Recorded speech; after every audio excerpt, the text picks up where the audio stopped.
Superstar Khesari Lal Yadav निकल पड़े हैं लंदन की ओर। दोस्तों लंदन में चल रहा है इनका शूटिंग होने वाला है। दोस्तों इसी बीच बात करें पवन पांडे और यामिनी सिंह, इन लोगों के साथ शूटिंग किए थे मुंबई में, जो कि शूटिंग ख़त्म हो चुका है दोस्तों। और इसी बीच बात करें तो इसमें यामिनी सिंह और पवन पांडे का जो था शूटिंग चल रहा था मुंबई में, वो ख़त्म हो चुका। ये लोग मुंबई से अभी रवाना हो चुके हैं दोस्तों।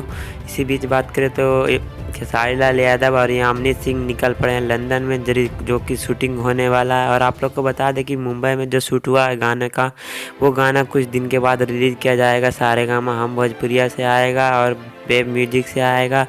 बहुत सारे रिकॉर्डिंग वर्ल्ड रिकॉर्डिंग से रिलीज़ किया जाएगा दोस्तों।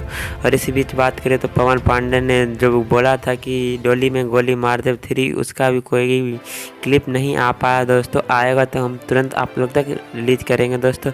ये जानकारी आप लोगों को कैसा लगा कमेंट में ज़रूर बताएं दोस्तों। और जितने भी खेसारी लाल के फ़ैन हैं वो दिल से लाइक करें और चैनल को सब्सक्राइब करें दोस्तों। मिलते हैं नेक्स्ट वीडियो।